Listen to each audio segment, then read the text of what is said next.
UK and EU energy crisis in critical condition. Europe's energy crisis continues to worsen by the day. Millions of people across the continent are affected by the lack of natural gas supplies, and leaders of the UK and EU are desperately seeking a solution.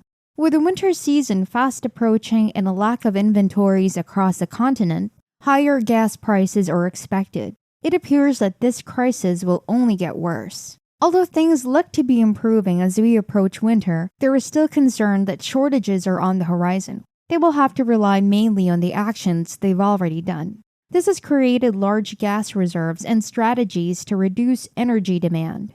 But before we continue, allow me to welcome you to another video of Finance Sense, where we cover all the latest trends in the financial markets and the economy. In this video, I discuss what caused the energy crisis, how it has impacted Europe throughout the summer, and how the future may play out. So make sure to leave a like, subscribe if you're new to our channel, and turn on the notification bell to keep posted. With that being said, let's start. Europe has fared relatively well so far this autumn despite its energy crisis. Despite oil still flowing freely, natural gas prices have fallen from their summer highs. That might soon change. Two events will put the region's adaptability to the test. The first, which may stun gas markets, is a blast of abnormally cold conditions predicted to sweep across the northern part of the continent early next month. The second is a European Union ban on importing Russian crude, which takes effect on December 5. The impending cold is already having an effect and will increase gas demand for heating and power. Nordic daily power rates rose to their highest level since September. Benchmark gas futures reached a 6-week high and it hasn't even gotten chilly yet. By December 7, Helsinki's temperatures are predicted to dip to -9 degrees Celsius or 16 degrees Fahrenheit. While nations remain divided on the most effective strategy, the European Union has been discussing measures to curb gas price volatility for months. As time is running out before winter, they will have to depend mainly on the actions they have already done, which include creating large gas reserves and creating strategies to reduce energy demand. Gas Infrastructure Europe estimates that the region's inventories are still around 94% full. That is significantly higher than the seasonal 5-year average. Demand controls also appear to be successful, and according to utility E.ON in the UK, seasonal energy consumption for residential customers has decreased by as much as 10 to 15% in recent weeks. According to Bloomberg NEF, the region's storage facilities are in relatively excellent condition, exposed to high rates of demand reduction. In the first 26 days of November, gas consumption in Northwest Europe, Italy, and Austria was 26% lower than the 5-year average, BNEF associate Stefan Ulrich wrote. According to the research, Europe will have 53% of its gas storage capacity filled by the end of the winter and will have enough gas for the entire summer. On the oil front, the region has recently been overflowing with crude due to a bleak economic outlook and reduced demand in China due to COVID-related lockdowns. EU penalties on Russian exports may constrain the market and drive costs as countries already struggle with high inflation. The Group of Seven has created a kind of off-ramp that permits Russian crude to continue flowing if bought below a price threshold. But the appropriateness of that threshold is still up for debate among EU diplomats. If they cannot reach a consensus by December 5, the sanctions will be enforced without exception. That implies that businesses transporting oil anywhere in the globe would not have access to European or British insurance. UK-based companies handle around 95% of the oil spills and crash insurance. In other words, brace yourself for a difficult December. Many have claimed that the present energy crisis is a chance for Europe to push for renewable energy sources and energy efficiency even more.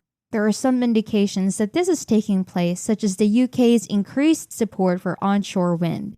But in times of need, the continent continues to turn to natural gas despite the severe supply interruption brought on by Russia's invasion of Ukraine.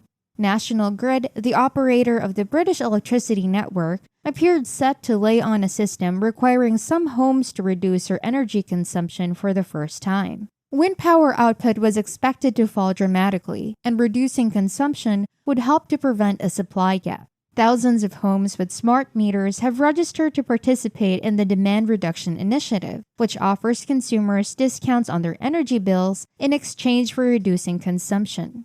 But in the end, the new tool was not used. After gas-fired power facilities agreed to start up, National Grid backed off its request to homes. The extra electricity wasn't cheap, with rates soaring to $1,445.92 or £1,200 per megawatt hour during peak demand, the highest level in over a year. Another European nation was committing long-term resources to natural gas while the UK was using it as a last resort. Qatar Energy and ConocoPhillips agreed to export up to 2 million tons of liquefied natural gas annually to Germany beginning in 2026. The nation has been among the worst impacted in all of Europe by Moscow's decision to stop most gas shipments. It used to receive more than half of its gas from Russia through pipelines and now urgently needs other energy sources to keep its industries operating and its households comfortable.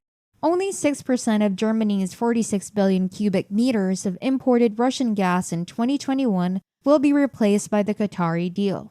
The agreement's 15-year lifespan, though, makes it noteworthy since it may indicate that Berlin is easing its stance against long-term LNG import contracts, which would oppose its ambition to be climate neutral by 2045.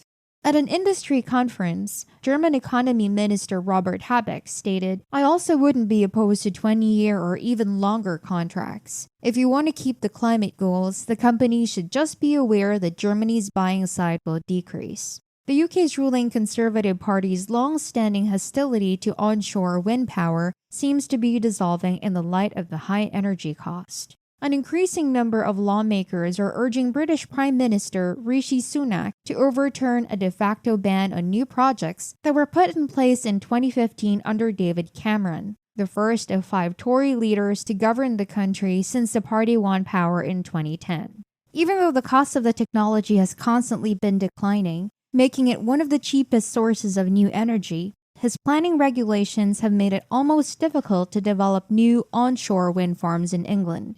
According to the industry lobby Renewable UK, approximately 2 gigawatts worth of projects has been abandoned in England since 2014. If those turbines had been constructed, they would currently meet the yearly electricity needs of around 1.8 million houses for much less money than gas-fired power plants or electricity imported from France. The UK government is currently paying a very substantial price due to all those lost megawatts. Following Russia's invasion of Ukraine, which caused prices to spike, the government is now spending tens of billions of pounds to subsidize everyone in Britain's energy consumption through a price cap. The Conservative Party is not the only one to have changed its mind. A study by energy retailer Octopus Energy Group found that onshore wind is also gaining popularity among the general public. It revealed that local communities and regions suitable for wind farms would accept up to 2.3 gigawatts of increased capacity. Boris Johnson and Liz Truss, Sunak's predecessors as leader of the Tory, have joined the list of lawmakers who support a bill that would lift the onshore wind ban. According to Grant Shapps, the business secretary, the amendment is in accordance with the Prime Minister's view on wind, which the Independent newspaper reported is evidence of a shift in the government's policy. Economically speaking, that makes sense for a government that has prioritized increasing domestic energy sources in reaction to the invasion of Ukraine. The Treasury has already foregone millions of pounds in potential windfall tax income by incentivizing businesses to invest in expensive new oil and gas fields that would take years to develop. On the other hand, onshore wind is among England's fastest and least expensive methods of producing power. Onshore wind farms agreed to sell electricity for less than half the UK's current wholesale price in a previous government auction this year. Local projects which could be developed in as short as a year and be as small as a